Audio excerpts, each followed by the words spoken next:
Good afternoon, everybody. Is that working?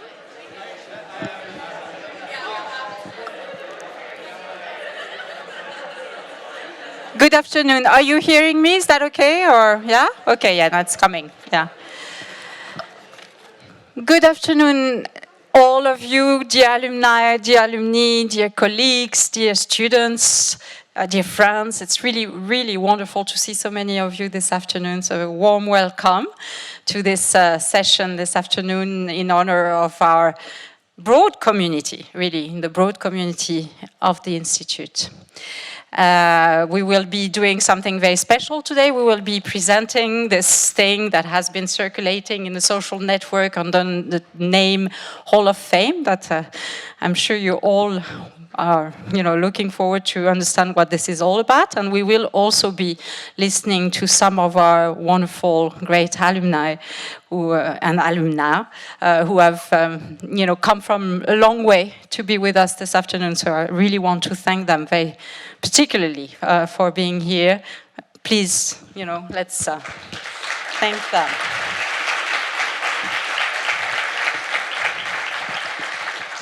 So I'm not really sure that I need to tell this room about the Geneva Graduate Institute, about its long and rich history, but I will just remind ourselves of a few dates. 1927, creation of the Institut Universitaire de Hautes Études Internationales, that many of you know as HEI and still call, use the name HEI. So this was 7 years after the foundation of the League of Nations in Geneva, and you all know William Rappart played a role, naturally created the Institute, but also played a strong role in institutionalizing and managing to institutionalize the seat of the League of Nations in Geneva. 1961, creation of the Institut Africain, which becomes the Institut Universitaire d'Études du Développement, IUED, in 1977, with, in the background, decolonization and development challenges as a core topic for this institute. 2008, merger of those two parent institutions into the Institut de Hautes Études Internationales et du Développement, IHEID, or Graduate Institute. That happens to be the year of the financial crisis, but certainly there's no link this time. 2021, the community of the Institute writes a new charter, and many of you have been involved in the work that we've launched since 2020, since I arrived in 2020, and this work of, reflexivity about who we are, who we want to become, how do we project ourselves into the next years and our new century ahead. So we've been working on that, and we have been trying to build on, but also celebrate the richness of this double heritage while adapting it to the current world and its current challenges. So international collaboration for peace, yes, the HEI heritage, but a peace that is today unthinkable without sustainability and justice, the IUED heritage. So we've reconciled those heritage, and in a process, we've also decided to claim our unique historical and geographical legacy by affirming Geneva at the heart of our name. So from the Graduate Institute, Geneva to Geneva Graduate Institute. So long life to the Geneva Graduate Institute and its new projection into its next century, our common house.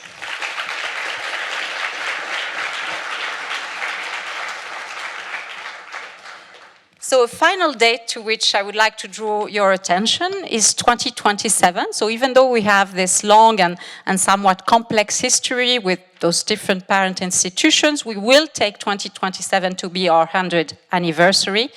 And from now on, from 2022 till 2027, we will be moving towards and celebrating our institute. So we are turning into a celebration mode, but a celebration that is not so much about cocktails, parties, and dancing, even though there will be a bit of that, and already tonight we'll have a bit of that. But mostly, and more importantly, a celebration about the amazing celebration of the amazing intellectual and action contribution of our institute, of our alumni, of our professors throughout a very eventful century indeed, particularly when it comes to global affairs. So in the next 5 years, we will be developing and presenting different initiatives that we will, we'll get back to you on those. But today, I will present to you one of the first initiatives of this exercise, which is the Centenary Alumni and Alumni Hall of Fame. From Nobel and Pulitzer Prize winners to diplomats, UN and international organization secretary generals, presidents, ministers, entrepreneurs, managers, field workers, NGO builders, professors, researchers, and much more, the Institute has been nurturing since 1927 generations of change makers and builders who have positively impacted our world. Since 1927, we have grown an international network of over 20,000 alumni and alumni who are leveraging what they learned here to develop and to deploy solutions to some of the world's most complex issues, to rewrite the future for their own generation, but also for the generations to come. Margaret Atwood aptly said, in the end, we all become stories. Well, we have an amazing density of exceptional stories within the community of the Institute, and particularly within our alumni community. And this is what the Hall of Fame is all about. It's about writing those stories. It's about communicating those stories, celebrating those stories, being proud of those stories. So each year we are going to reveal the portraits of key figures from our alumni community in order to reach 100 portraits by 2027. Let me say that we could obviously go well beyond the symbolic figure of 100, and that I hope that in fact we will continue this exercise. Where is Karine? Maybe she's, over. I'm planning a lot of work for her in the future, so that we will be able to continue this exercise well beyond 100, because I think that many of our alumni would deserve certainly to be part of this Hall of Fame and to be celebrated. So today, after this session, we will be revealing the first 15 portraits. The portraits of Mr. Kofi Annan, Mr. Gerhard Regner, Mr. Brad Smith, Ms. Mervat Talawi, who, if you remember, was here with us last year and received the Alumni Lifetime Achievement Award. Mrs. Catherine Davis, Mr. Raphael Grossi, who's very busy those days and who you've probably seen on the news in recent weeks. Mr. Georges Abissab, Mr. Cornelio Sommaruga, Ms. Sandra Kalniter, Mr. Manusher Ganji. And present with us today, we also have Ms. Yan Lan, coming from far, Ms. Micheline Calmire, coming from a little less far, Ms. Patricia Espinoza, coming also from far, Mr. Jacques Moreillon, and Mr. Abdul Kawi Yusuf. And really, again, thank you very much to all of you for your presence. In a minute, we will be having the chance to listen to them, as they will share some of their thoughts on their very unique path, personal and professional, and maybe on the place and the role that the Institute has played in those paths. The discussion will be moderated by Ms. Jessica Byron-Reed, Director of the Institute of International Relations at the University of the West Indies, St. Augustine campus, also an alumna. I don't know where she is, she's here. And at the end of the discussion, we will move to the entrance of Petal 2 to unveil the first portraits of our Hall of Fame. You'll see it's in the form of an audiovisual collection, and obviously it will be then relayed in internet and social networks. Let me finish by thanking all of you for being here today. It's a wonderful moment in the year where we can meet physically and exchange on the past as well as on the future of our institute. Yesterday we had graduation ceremonies. Some of our great alumni were here to talk with our outgoing students, outgoing cohorts, and give them some of insights about what may be expecting them. On Monday, we are welcoming the new cohort, so we're really bridging all the generations here over those few days. So this house indeed belongs to all of you, to all of us. And I don't need to say how important it is for us your engagement as ambassadors, as friends, and strong supporters of our students, of our projects, of our vision, and of our strategy for the new century. We need you to help this house shine even brighter and farther, and I'm thanking you already in advance for all this help, for all the help you've given us over the last years, and for the help that will come in the future. So, if I'm not mistaken in the agenda, I'm not going yet to give the floor to Jessica. I'm going to actually give the floor to a wonderful student, Lara, who you will discover Lara. She's a student in the Master of International Affairs. She will finish next year.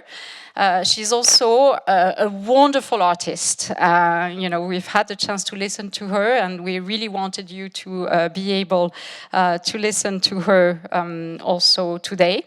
And Lara is accompanied on piano by her professor, who's herself a great artist, Madame Juliette Galstian. And really, Madame, thank you very much for coming today to be with Lara on this important moment. So Lara and Madame Galstian, I leave you the floor.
It's not too big, is it?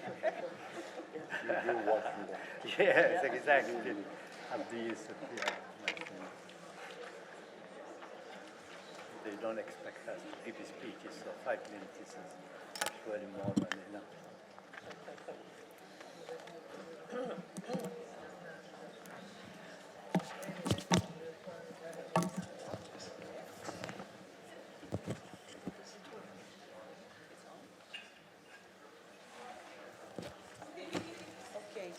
Good afternoon, Madam Director, staff and students of the Graduate Institute, distinguished panelists, members of the alumni community, ladies and gentlemen. Bonjour, je m'appelle et bienvenue, très bienvenue à cet événement. Je m'appelle Jessica Byron. I'm a member of the alumni committee, as you know, and I was awarded my PhD at the HEI in 1990. And I have the singular honor of chairing our panel discussion today. And I'd like to repeat a very special welcome to our truly exceptional alumni panel. We are so glad that all of you accepted the invitation to be with us. And so I'm very pleased to introduce, first of all, Micheline Calmy-Ray, former president of the Swiss Confederation, who served for many years as a counselor on the Confederation. Patricia Espinosa, former executive secretary of the United Nations Framework Convention on Climate Change, also Mexican ambassador serving various functions before that. Madame Yan Lan, managing director of the Lasar Bank in China. Monsieur Jacques Morillon, former Director General of the International Committee of the Red Cross, who has also been with the Red Cross in many different capacities before becoming Managing Director. And finally, Mr.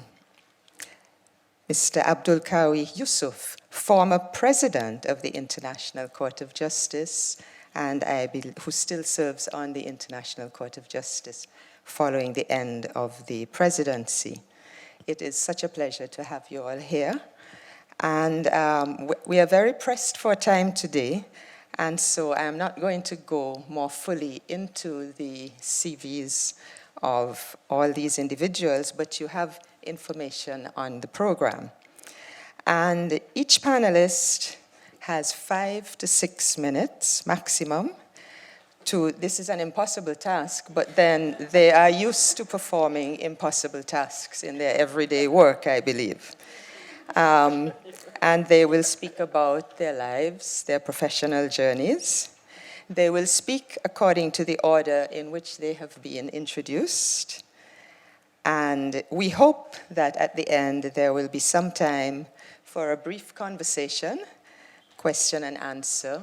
I'm sure there'll be questions from the floor. We'll only be able to take a few because we have to end on time. And I have a couple of questions myself, but we'll see how we go. So, without any further ado, once again, thank you for being with us. And Madame Calmy-Ray, over to you. Thank you very much. Good afternoon, everyone. I have to say I don't like to speak about myself, so I will not say a lot of things. First of all, because my life is not finished. I have a lot of projects. But 1 or 2 words. I just studied here at the Institute At that time, it was at Villa Barton, yeah, not here. And my studies were an inspiration for me as I was at the Federal Council, because I was in charge of foreign policy. What I didn't know by studying, but it was very useful afterwards. What I'm doing now, after having served for the Swiss Confederation, I teach at the University of Geneva, International Relations, Swiss Foreign Policy, and I am still teaching now Art and Science of Negotiation. And I am chairing the strategic board of the Science and Diplomacy Lab, which is a new institution, a partnership between ETH in Zurich and the University of Geneva.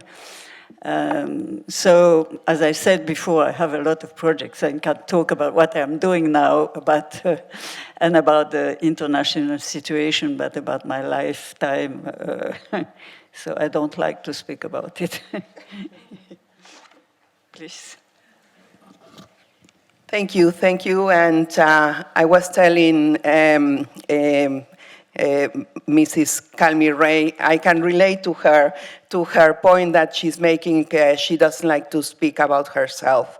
And this is also true in my case. So let me make a few reflections that I hope will allow me to put an emphasis on what my passing through the Institute meant. I came to Geneva the first time 40 years ago, 40.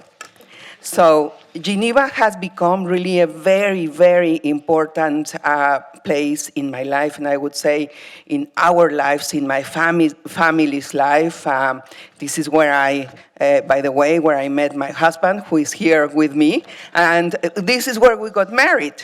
And we've been married since then. So, yeah, it's not obvious. It's important to say that. So it was, I was a very young diplomat. It was my first posting abroad. And I was posted at the Mexican mission to the UN as a junior diplomat and with a small mission. It meant that I would be responsible for attending meetings wherever it was needed. Be it the ILO, be it the UNCTAD, be it on disarmament, whatever was needed, then I had to do that. I had to write everyday telex, something that many of you will not even know what that means.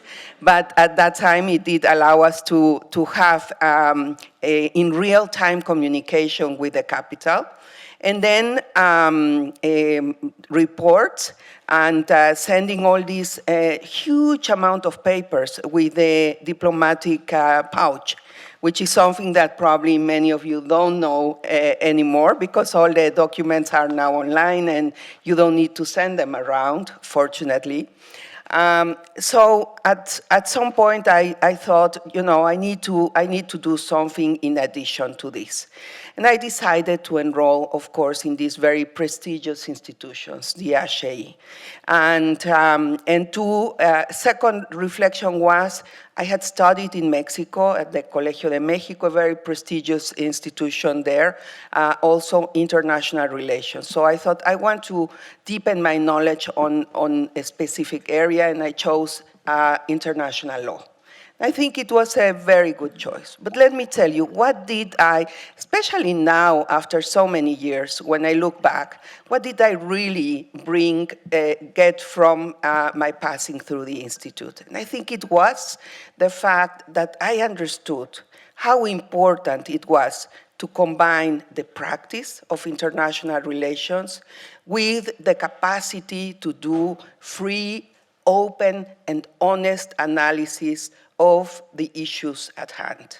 I think that was really important, and that has been important in my professional life, to be able, of course, as a government official, you have your instructions, and the interests of your country are very clear. But at the same time, you as an individual, as a professional, you can also add a lot in terms of looking for solutions, where you can combine and you can reconcile your interest, but also the interest and the situation of all the others, by listening to them and by being able to, getting the tools to do this open analysis. So it has accompanied me throughout my career. As a foreign minister, as a diplomat, as an ambassador, and also now as the head of the UNFCCC, dealing and talking to government officials, to NGOs, to private sector companies, everyone that we need to get involved in the deep transformation that the world is requiring. I think I went probably a bit too long. Thank you.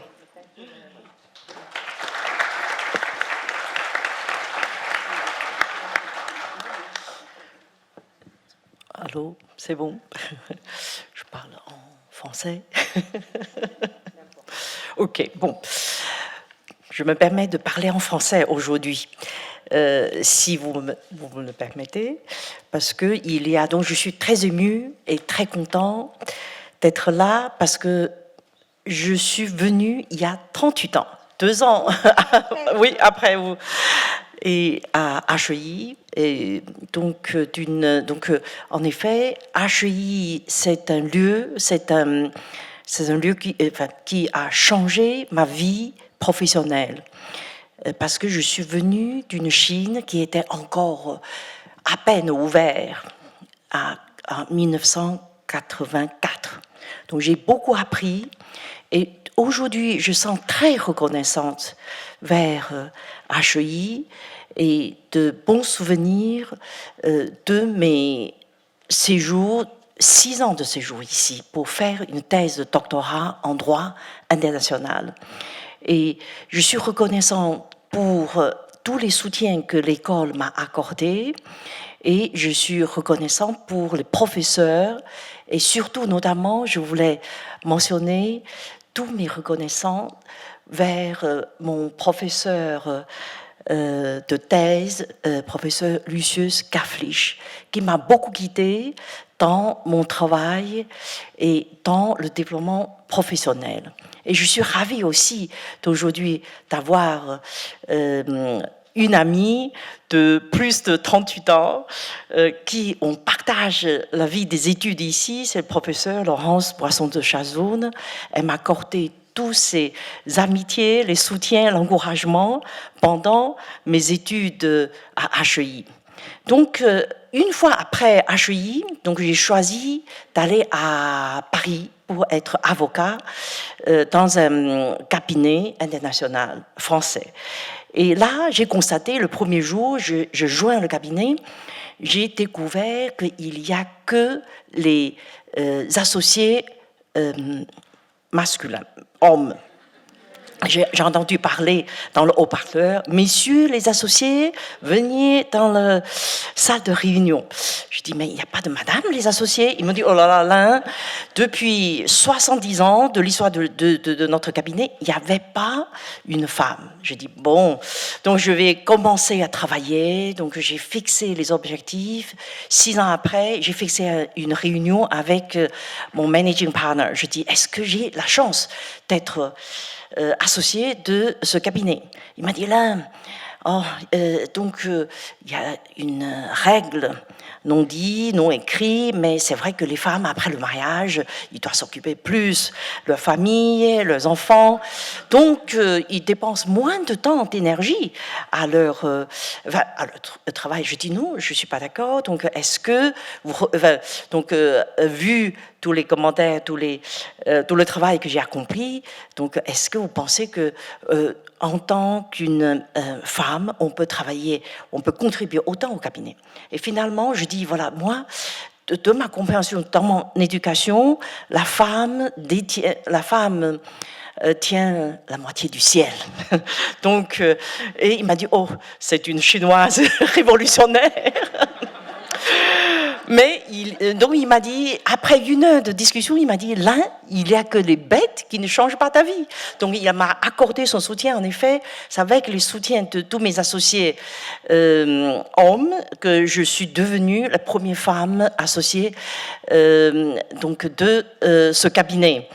Depuis lors, je me suis rendu compte qu'il y a beaucoup de travail à faire pour soutenir les femmes dans leur développement professionnel. Donc, j'ai commencé à beaucoup impliquer dans les networking pour les femmes, pour encourager les jeunes professionnels dans leur développement professionnel. Et j'ai aussi impliqué beaucoup en Chine dans une NGO fondée par ma mère pour aider les femmes démunies dans les régions arriérées et pour surtout aider aussi les jeunes filles pour leur éducation.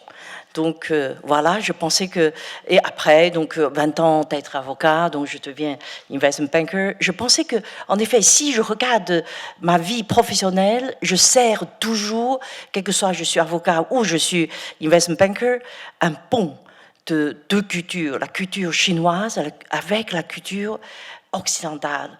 Et ce pont est très important pour tisser, bâtir les compréhensions mutuelles, qui est des bases fondamentales pour des coopérations entre ces deux mondes. Merci.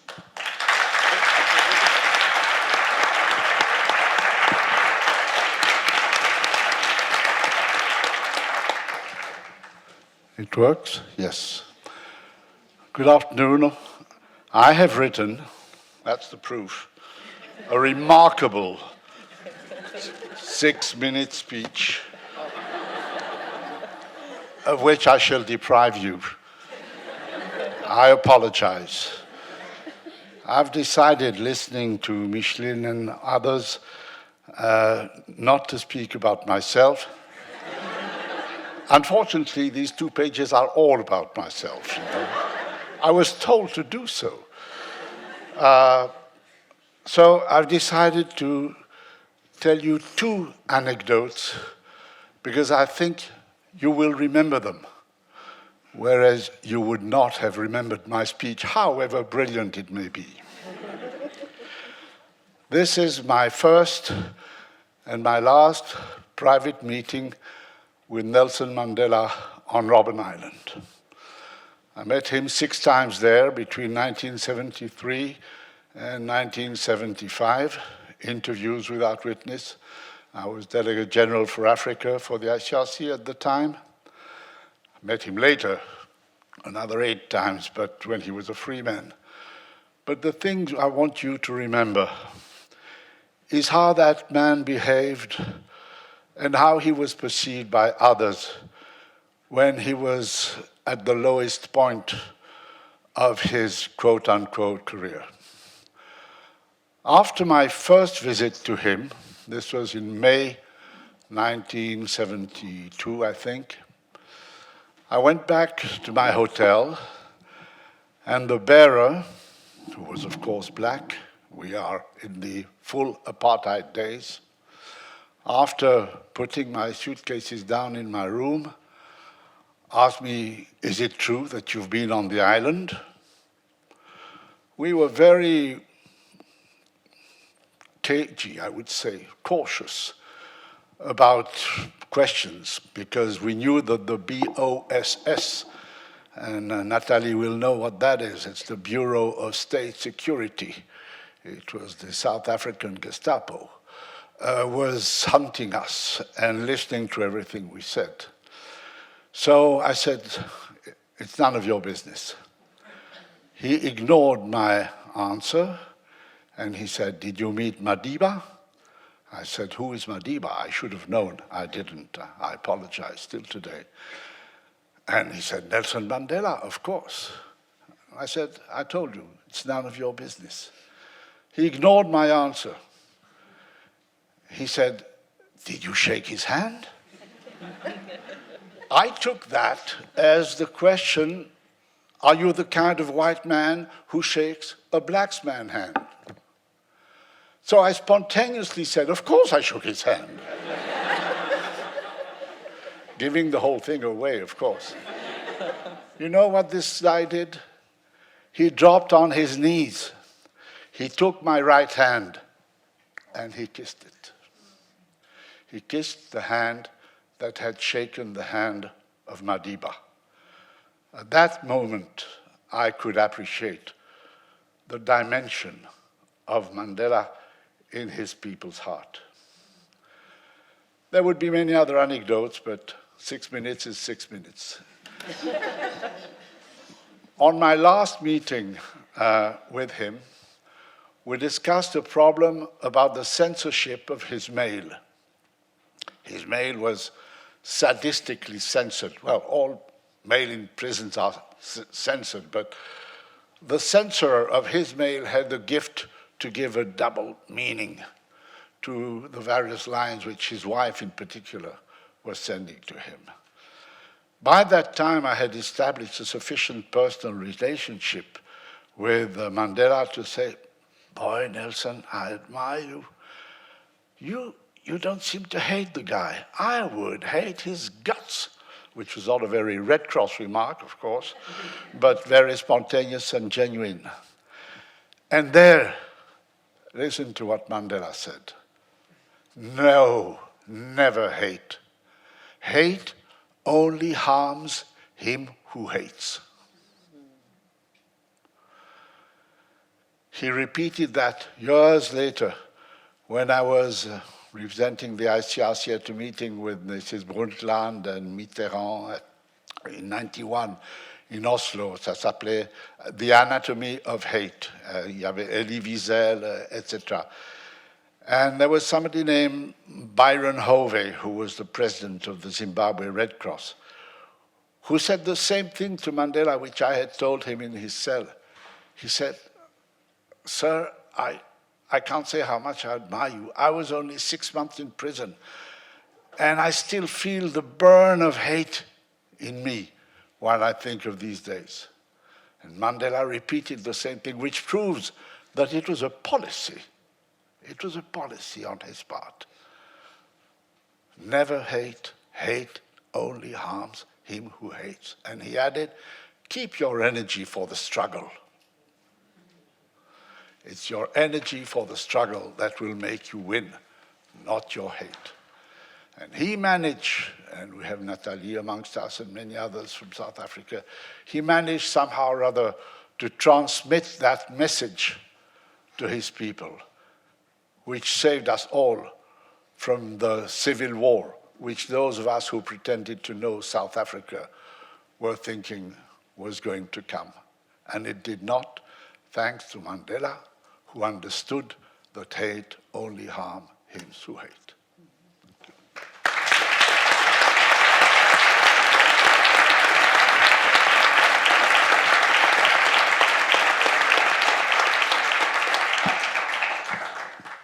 Well, I don't think that I can equal what you have just heard.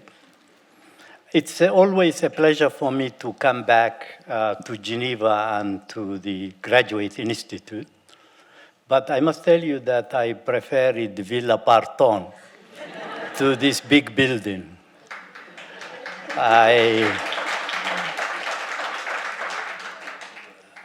When I first received the invitation to participate in this ceremony, I was a bit reluctant to come. I was reluctant to come because I find that there is a contradiction between the modest person of a judge of the International Court of Justice and the term Hall of Fame.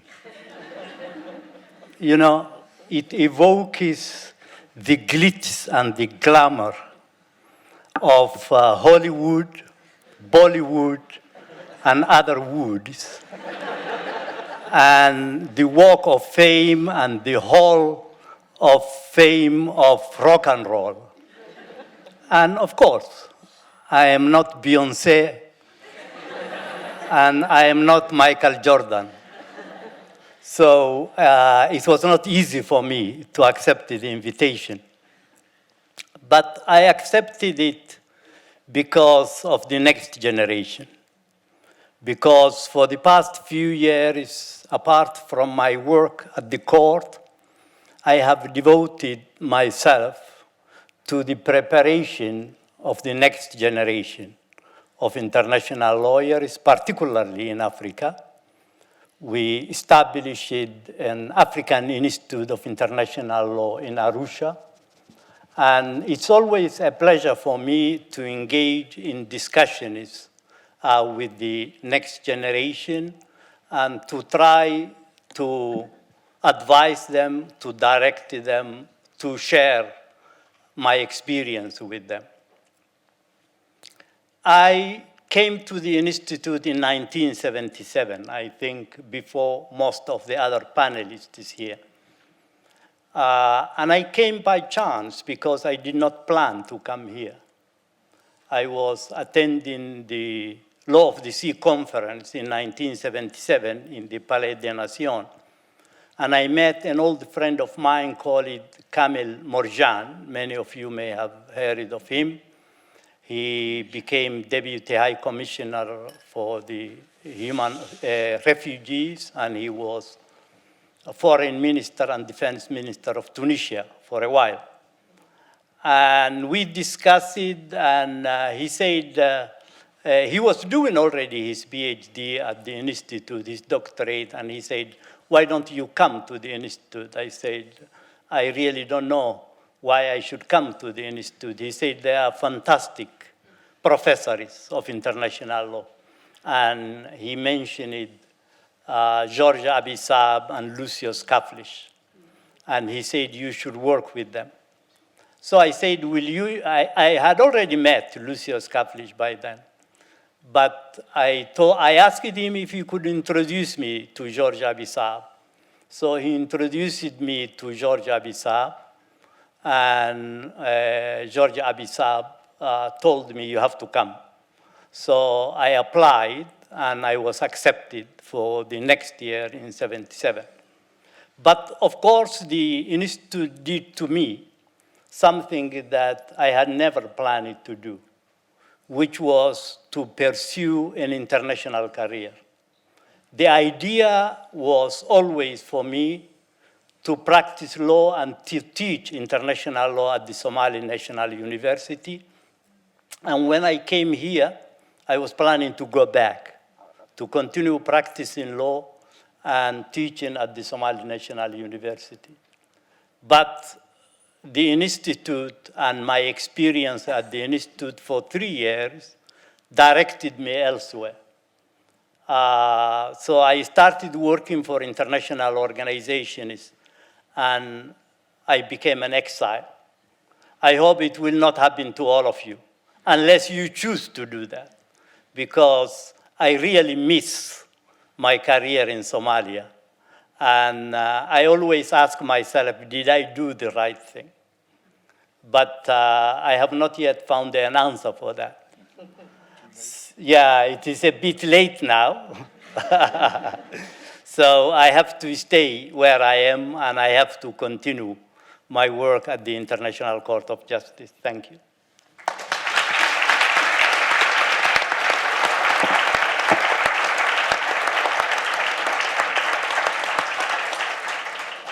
Thank you very much to all our panelists. Listening to them, I'll just tell you very quickly the main messages I got from Madame Calmire, the importance of having ongoing projects and the importance of science diplomacy in today's world. Madame Espinosa, the importance of speaking truth to power, wherever that power is. Madame Yan Lan, the fact that the Institute is, I think, for most of us who either are here or have been here, a life-changing experience. And also, the fact that I could identify very much with what you said about having very few female colleagues when you began your professional journey. And also, the other message you made was the importance of building bridges, cultural and cooperative bridges between different parts of the world. Monsieur Morillo, I think that your message was extremely relevant for today's world, which is full of intolerance and hate, most important. And finally, Your Worship, Judge Yusuf, the main message was the preparation of the next generation, which I think is one of the most important of our missions as alumni of the Institute. We're supposed to be out of time. I can take 2 questions for our panel. I'll impose on your goodwill. 2 questions, please. And then their answers will conclude this discussion. Are there any questions? Burning? Yes, there's one question over there. And is there a second question? Well, there are 3. There's this lady, so these 2. Yes, you're one. Sure. There's a mic coming to you. And good afternoon, everyone. I am Mohamed Lamin Diba from the Republic of the Gambia. I'm a master student in international and development studies with specialization on mobilities, migrations, and boundaries. Before asking my question, I want to make a request first, that I also want to shake hand with the hand that shook hands with Nelson Mandela. Because, for reasons best known to me, that's for another discussion. So my question is to all the panelists. For me, building new generations of leaders for the world is quite important. And all of you are doing that in your various traits, in your respective designations. But how are you doing this to ensure that my region, the Africa, which is actually one of the poorest regions in the continent with poor leadership crisis, to ensure that you contribute to the continent, so that at least we could have new generations of leaders who will be reminiscent of the Nelson Mandelas, to make sure that we develop from all facets and to ensure that we have a stable continent and a peaceful continent. Thank you. thank you for your question. And I'll ask the other questioner to pose their question, and then I'll hand over to the panel to answer as you wish. Hello. Hello. Thank you very much for coming here. My name is Ishan. I am a student of the MINT program, pursuing the gender track. And my question to our distinguished panelists is, it's a personal question, but it's also something that concerns all of us. Because when we see injustice, inequality, communalism, casteism, all around us in the world, we see war, we see loss of life, poverty, hunger. What helped you as an individual to go on, to not give up, and to continue this fight as an individual and as a collective? Thank you very much. Panelists, who would like to start? And Judge?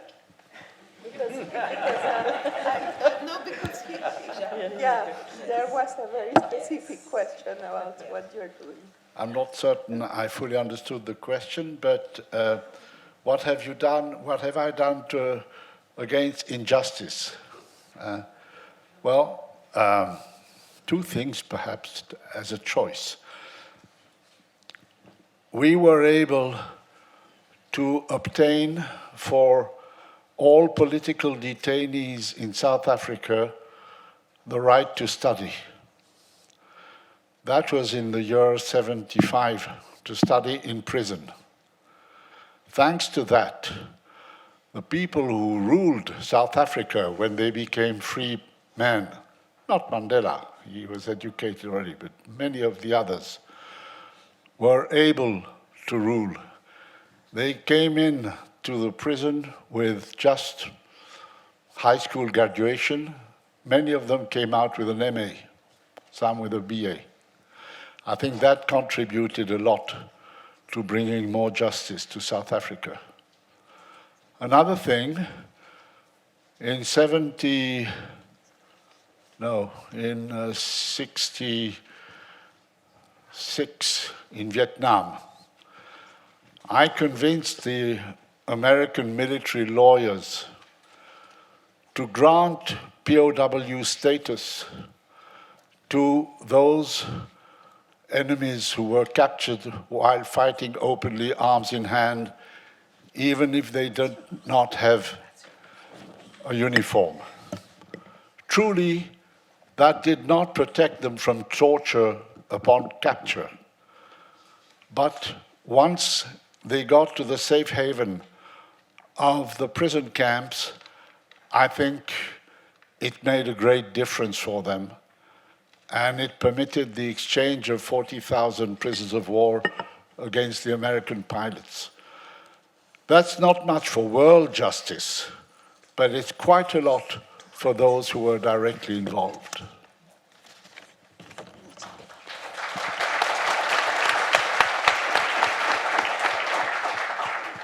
Well, if I may also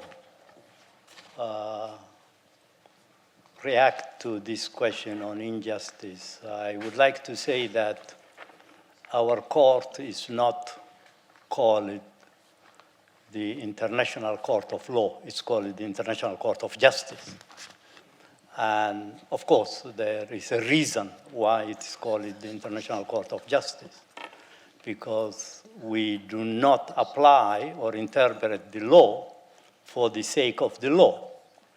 We apply and interpret the law in order to achieve justice. And if I may give you a few examples which actually relate mostly not only to the contentious cases that are brought before the court, but also to the advisory opinion which is given by the court. You will remember that the court was asked in the early 70s by the UN General Assembly to give an advisory opinion on Namibia. And Namibia at the time was colonized in a way, annexed by apartheid South Africa. And the court, in an earlier judgment, failed to act on that. But in 1972, the court, in its advisory opinion, clearly said that the people of Namibia have a right to self-determination. And at that time, most scholars did not think that there was a right to self-determination in international law, particularly anchored in customary international law. So that was really groundbreaking. And a couple of years ago, the General Assembly also asked the International Court of Justice about Jagos Islands. And you may know that the people of Jagos were expelled from their islands so that a military base could be installed there, and that the Jagosians were dispersed all over the world, some of them in Seychelles, some of them in Mauritius, some of them in the UK. And they were never able to go back to their territory. And the court gave an advisory opinion which has, for the first time, given the hope to the Jagosians to go back one day to their territory. And a famous British lawyer, international lawyer, Philip Sandys, has just published a book on that called The Last Colony. So, of course, it is the mission of the court to strive for justice and to try to bring about justice wherever it can. Now, with respect to the question from the student from the Gambia about Africa's poverty, I must tell him that I don't believe that Africa is a poor continent or that it's poorer than other continents. Actually, Africa is richer than most other continents in natural resources and in human resources.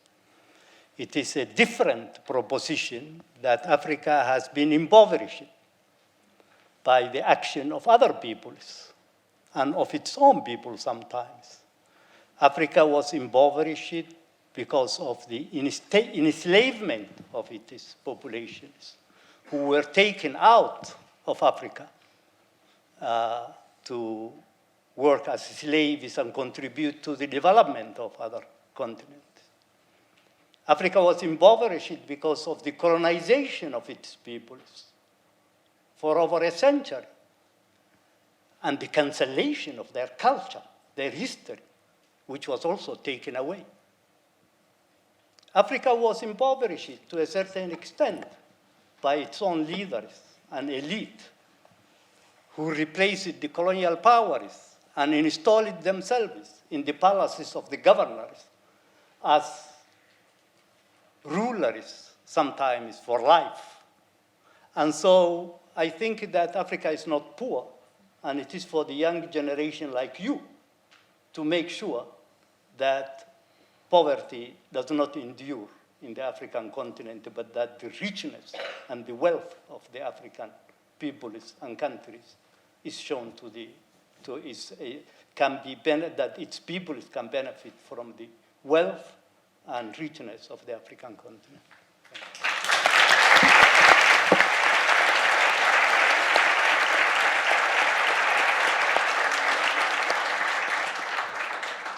If I may, I want to also thank Jan for bringing up the issue of gender, and I do want to say to all the young women here and the young men also that a better world means a world where everyone is treated equally and has the same rights and gets the same type of recognition.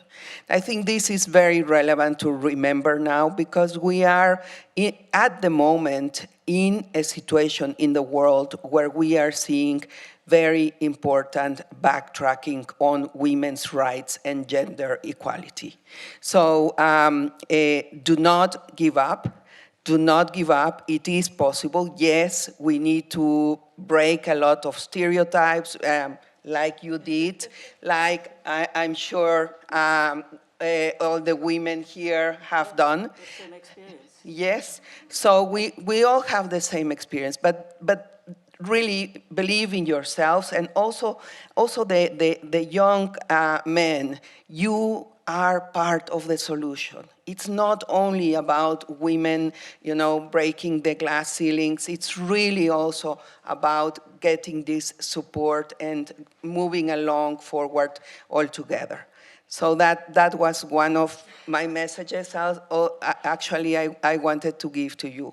And what keeps me going? What keeps me going is looking at all of you, looking at this auditorium, looking at how many people around the world are there really committed to doing the right thing. And I see, having been now involved on climate change, the biggest challenge, existential challenge for humanity that we have ever had, that only working together will be able to bring it forward.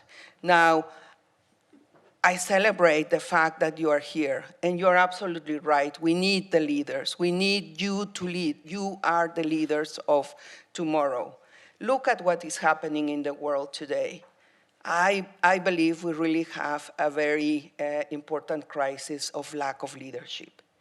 And we are going in the wrong direction in so many ways. So it's for you to take that leading role, to be conscious that you have to take responsibility. It's something, peace prosperity, addressing climate change will not happen just because it will happen. It has to be done. So I really am very, very happy to see all of you here, see that the Institute has grown, see that the Institute continues to have a lot of projects also going forward, see that this is a place where we can recover and strengthen the role of diplomacy in global governance and in resolving the challenges of humanity.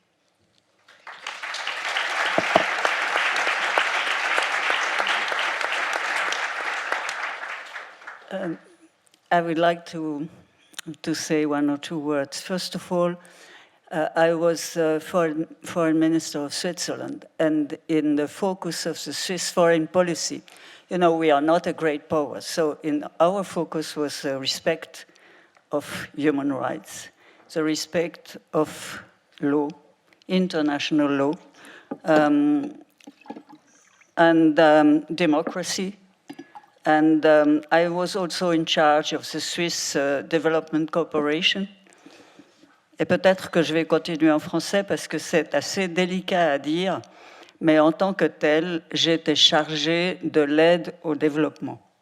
C'est-à-dire que j'ai beaucoup voyagé dans les pays africains et c'était très difficile de savoir comment apporter une aide pour lutter contre les injustices et la pauvreté. Très difficile parce que je suis une personne blanche et que l'aide n'était pas forcément bien reçue, étant donné bien que la Suisse n'ait pas été un pays, n'ait pas eu de colonie proprement dite. Malgré tout, c'était extrêmement difficile, il fallait être très modeste dans l'approche. Et j'ai un peu de peine à en parler aujourd'hui parce que je ne sais pas trop comment aborder la chose. J'ai été parfois sujette à des remarques. On m'a dit oui, vous venez prêcher l'état de droit. C'est une idéologie occidentale de blanc. Chez nous, ça ne se passe pas comme ça. Donc, on a dû être extrêmement modeste. Mais ça fait partie aussi de l'ADN de la Suisse. Ce qu'on a fait aussi pour lutter contre les injustices, ça a été de bloquer les avoirs des dictateurs. Et ce que nous faisons toujours encore aujourd'hui pour les rétrocéder ensuite avec l'aide de la Banque mondiale, non pas au gouvernement, mais pour les investir, pour investir cet argent dans des projets qui bénéficiaient aux plus pauvres dans les pays dans lesquels nous étions actifs. Dans cette mesure, pour la lutte contre les injustices et pour le développement, pour la lutte contre la pauvreté, multilateralism is very important. And so today I am very much preoccupied by the weakness of multilateralism. If you look what happens in Ukraine, then you can only, be very sad of the impuissance of the United Nations. And for countries like my country, for most of the countries in the world, the same rules for everybody is key for peace, is key for inclusive discussions. And if I see what happens today, and it's very important for Geneva, because in Geneva you have the United Nations seat. It's a very important place. You have all technical organizations located in Geneva. And for us, it is a drama to see this weakness in multilateralism. And I think your engagement, being in Geneva, working in Geneva, you students, your engagement must be to reinforce multilateralism, not to let the situation go like it is now. The sovereignty of states is being the most important driving force today. And it's not good. It's not good. We are not big. Most of the countries in the world are not big power. We are not United States. I'm sorry, we are not China. and so we need to have this multilateralism. So please you should be going to work in favor of multilateralism. Being in Geneva, you can take initiatives. You can be driving forces in order to reinstall, to reform, because there is a need to reform the international organization. Thank you.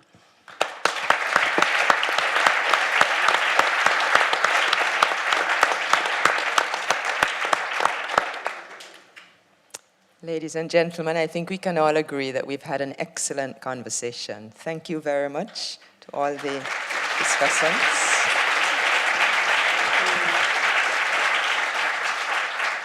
And now, what is going to happen is that 4 of our panelists and myself, we are going to leave the stage.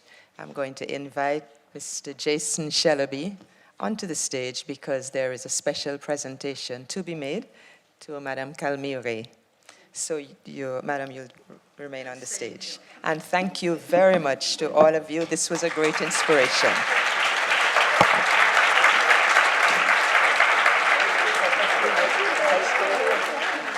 Right here. And thanks to the audience for the excellent questions.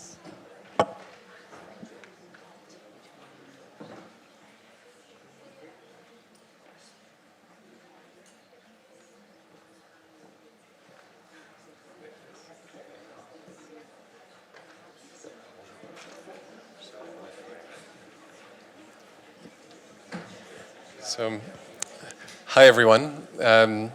So each year at the Alumni Reunion, we honor our distinguished alumni through a series of awards.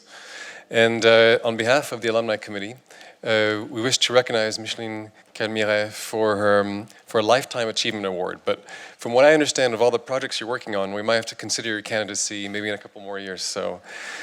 But in this consideration, we just want to say and recognize that as a stateswoman at the Geneva Canton and federal level and as president, you demonstrated leadership and really promoted the need for an active Switzerland abroad and in world affairs, and this is really important to this institute, and we're proud of that. We also recognize that through your work, you served as a model, a role model for future women leaders, really by promoting women empowerment and equitable development.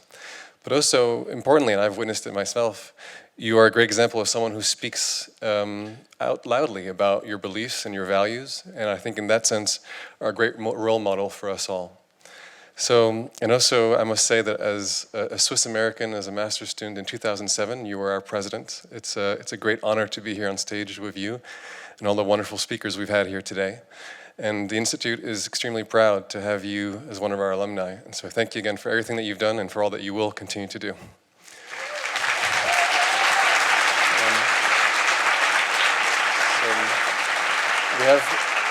So we have a word, I'm looking up. So here's the award with Swiss wood and recycled plastic from La Clément. So work done from people with needs. So here's our prize, and thanks again. But we'll give you a chance to couple words.